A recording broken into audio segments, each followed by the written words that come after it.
دیندارو، سب سے پیشتر ہمارے آقا نامدار زمان نور خدا بن برحق نور مولانا شاہ کریم الحسینی حاضر امام کے مبارک نام پہ صلوات پڑھیے۔ اللہم صلی علی محمد و آل محمد۔ دیندارو، ہم سب اس بات سے واقف ہیں کہ اللہ تبارک و تعالی ہم سب کا خالق ہے، ہم سب کا بنانے والا ہے، اور جو کسی چیز کا خالق ہوتا ہے اس کو اپنے مخلوق کے بارے میں جتنا معلوم ہوتا ہے اتنا کسی اور کو معلوم نہیں ہوتا۔ کوئی عام انسان بھی اگر کسی چیز کی تخلیق کرتا ہے، کوئی چیز بناتا ہے، کوئی کارپینٹر ہے، کوئی ٹیبل بناتا ہے، کوئی میز بناتا ہے، کوئی مکان بنانے والا کوئی مکان بناتا ہے، تو اس چیز میں کیا خوبی ہے اور کیا خامی ہے، جتنا وہ بنانے والا جانتا ہے اتنا کوئی اور نہیں جانتا۔ اسی طرح ہمیں جس نے بنایا ہے اسے اچھی طرح معلوم ہے کہ یہ مخلوق کیسی بنی ہے اور اس میں کیا خوبیاں ہیں اور کیا خامیاں ہیں۔ اس لیے اس نے ہمارے بارے میں جو کچھ کہا ہے اس کے بارے میں بہت غور کرنا چاہیے، کیونکہ اس کا تعلق ہماری اپنی زندگی سے ہے۔ کبھی ہم بہت زیادہ خوش فہمی میں مبتلا ہو کر اپنے آپ کو جب بہت کچھ سمجھنے لگتے ہیں تو ہم سے کئی غلطیاں اور کئی بھول ہو جاتی ہے۔ تو ہمیں جس نے بنایا ہے وہ ہمارے بارے میں ایک بات یہ کہتا ہے کہ خلق الانسان ضعیفا، انسان بڑا کمزور بنایا گیا ہے، انسان بہت ویک بنایا گیا ہے۔ اب انسان خواہ اپنے آپ کو کتنا ہی طاقتور کیوں نہ تصور کر لے، خدا کے فرمان کے مطابق اور خدا کی نظر میں وہ بڑا کمزور ہے۔ کچھ وقت تک اگر وہ اپنے آپ کو اپنی جوانی کے عالم میں طاقتور سمجھ بھی لیتا ہے، لیکن آپ اس کے بچپن کو دیکھیے، آپ اس کی بڑی عمر کی حالت کو دیکھیے تو فوراً پتہ چل جاتا ہے کہ انسان کتنا کمزور، کتنا بیچارہ اور کتنا لاچار بنایا گیا ہے۔ اور اسی کمزوری کی ایک صفت یہ بتائی گئی ہے کہ انسان بھولنے والا واقع ہوا ہے۔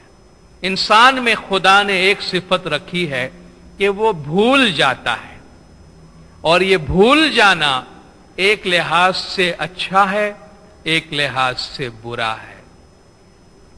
بھول جانا اچھا اس لحاظ سے ہے کہ ہم اپنی بہت سی تلخ اور کڑوی یادیں بھول جاتے ہیں۔ ہمارے ساتھ کوئی حادثہ ہوتا ہے، ہماری زندگی میں کوئی برے واقعات پیش آتے ہیں، کوئی ہمارے ساتھ برا سلوک کرتا ہے، بہت سے تلخ تجربات ہوتے ہیں، تو جس طرح ہمارے زخم آہستہ آہستہ سوکھ جاتے ہیں اور وہ ختم ہو جاتا ہے، اسی طرح ہمارے ذہن پر لگنے والے یہ صدمے بھی کسی بھولنے کی صفت کی وجہ سے ہم بھول جاتے ہیں۔ اگر ہمیں پہنچنے والے ہر صدمے ہمیشہ تازہ رہتے، ہمیشہ یاد رہتے تو ہمارے لیے اچھا نہیں ہوتا، ہم جی نہیں سکتے۔ یہ خدا کی ایک نعمت ہے کہ ہم بھول جاتے ہیں، مگر اس بھولنے کا ایک منفی پہلو بھی ہے، اس کا ایک نیگیٹو ایسپیکٹ ہے کہ وہ باتیں جن کو نہیں بھولنی چاہیے ان کو بھی ہم بھول جاتے ہیں۔ ہم اپنی اصلیت کو بھول جاتے ہیں، ہم خدا کا نام بھول جاتے ہیں، ہم خدا کی یاد بھول جاتے ہیں، ہم کہاں سے آئے ہیں اور کہاں جائیں گے یہ سب کچھ ہم بھول جاتے ہیں۔ تو ہماری جو اس بھولنے کی صفت ہے، اس بھولنے کی صفت کو سامنے رکھتے ہوئے خدا نے اس دنیا میں ایک دعوت کا سلسلہ جاری رکھا ہے۔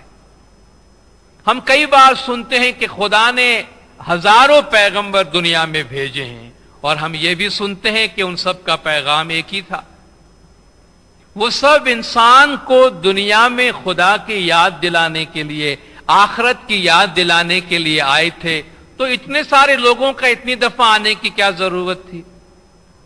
صبح شام ہمیں وہی ایک ہی بات یاد دلائی جاتی ہے کہ عبادت کرو، خدا کو یاد کرو، خدا کی حقیقت کو نہ بھولو، اپنی حقیقت کو نہ بھولو، اپنی روح کو نہ بھولو، خدا کے ذکر میں رہو۔ اس کی کیا ضرورت ہے؟ اس کی ضرورت اس لیے ہے کہ ہم بھولنے والے ہیں۔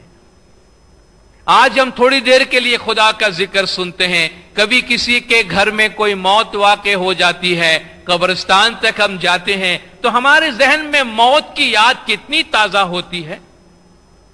جب ہم میت کے ساتھ قبرستان جاتے ہیں یا ہمارے گھر سے کوئی میت اٹھتی ہے تو کچھ دیر کے لیے، کچھ گھنٹوں کے لیے ہمیں ایسا لگتا ہے کہ دنیا بیکار ہے، اس دنیا میں کچھ بھی نہیں ہے۔ قبروں کو دیکھ کر ہم کہتے ہیں بس یہی ہمارا ٹھکانہ ہے، یہی ہمیں آنا ہے، بس دنیا کو ہم ترک کرتے ہیں، اب ہم خدا کی یاد میں رہیں گے۔ مگر یہ جذبات، یہ فیلنگ تھوڑی دیر کے واسطے ہوتی ہے، چند گھنٹوں کے واسطے ہوتی ہے، پھر ہم اپنی بھولی ہوئی حالت میں آ جاتے ہیں۔ اس لیے ہمیں بار بار ہماری جو حقیقت ہے اس کی یاد دہانی کروانی پڑتی ہے۔ تو خداوند تعالیٰ نے اتنے سارے انبیاء اور ائمہ کو دنیا میں ہمیں بھیجا، بلکہ خدا نے فرمایا اس پوری کائنات پہ غور و فکر کرو، زمین پر پھرو، گھومو، دیکھو اور عبرت حاصل کرو۔ سورج، چاند، ستارے، زمین، آسمان، خدا فرماتا ہے ان تمام چیزوں پہ غور کرو۔ غور و فکر کرنے کی یہ دعوت بھی خدا اس لیے ہمیں دیتا ہے تاکہ ہمیں یاد رہے، ہم حقیقت کو بھول نہ جائے۔ ہمارے طریقے میں، عبادت بندگی میں ایک لفظ استعمال ہوتا ہے ذکر۔ ذکر کرو، خدا کا ذکر کرو۔ فذکر، رسول اللہ کو خداوند تعالیٰ نے فرمایا فذکر، ان کو یاد دلوائیے، فإنما انت مذکر، کیونکہ آپ یاد دلانے والے ہیں، آپ ریمائنڈ کروانے والے ہیں۔ اچھا بھئی، یاد کس چیز کی جاتی ہے؟ یاد کس چیز کی جاتی ہے؟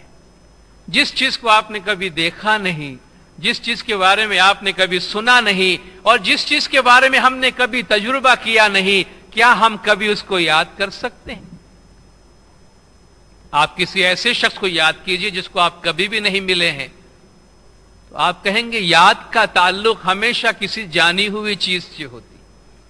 آپ ہمیشہ اس چیز کو یاد کرتے ہیں، اس بات کو یاد کرتے ہیں جو ہمارے تجربے سے گزری ہے۔ کوئی شخص، کوئی واقعہ، کوئی جگہ، کوئی بھی چیز، کوئی خواب، کوئی تصور جس کا ایک دفعہ ہم نے تجربہ کیا، اس کو ہم پھر سے یاد کرتے ہیں۔ یاد کا تعلق کسی نئی چیز سے نہیں ہے، نئی چیز کا تعلق نئے تجربے سے ہے، مگر یاد سے نہیں۔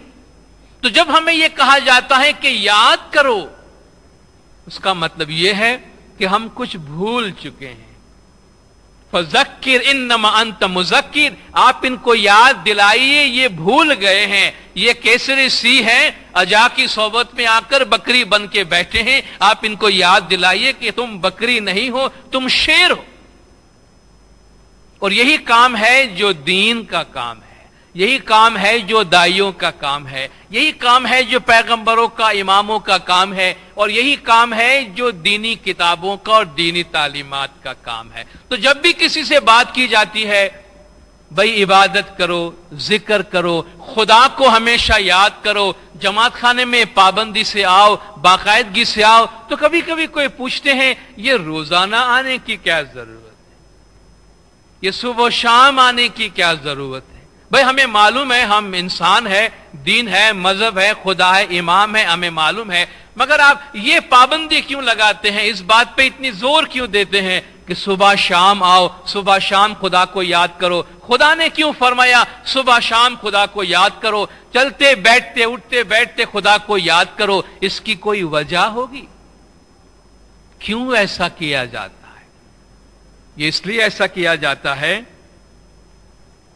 کہ انسان ہمیشہ اپنی اس حقیقت کی یاد میں زندہ رہے، وہ حقیقت اس کے ذہن سے، اس کے دماغ سے کبھی فراموش نہ ہو۔ آج ہم چند ایسی ہی باتیں کریں گے، چند ایسے نکات جس میں یہ بتایا جاتا ہے کہ وہ کیا وجوہات ہیں، وہ کون سی باتیں ہیں جن کی وجہ سے ہمیں اپنا عبادت کا وقت، دعا کا وقت، ذکر کا وقت، خدا کی یاد کرنے کا وقت کبھی چوکنا نہیں چاہیے۔ کیوں ہم سے کہا جاتا ہے کہ بار بار یاد دلایا جاتا ہے کہ تم اس کی پریکٹس باقاعدگی سے کرو؟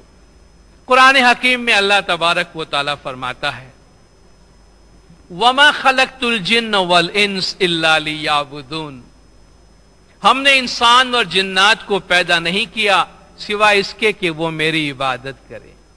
ہم اس وقت کسی سے بھی پوچھے ہمیں کس نے بنایا ہے، کون ہمارا خالق ہے، تو کم از کم جس کے دل میں تھوڑا سا بھی مذہب کا جذبہ ہے، جو خدا کی ذات کو مانتا ہے، ضرور وہ یہ کہے گا ہمیں اللہ نے بنایا ہے، وہ ہمارا خالق ہے، وہ ہمارا مالک ہے، وہ ہمارا معبود ہے، ہم اس کے عابد ہیں۔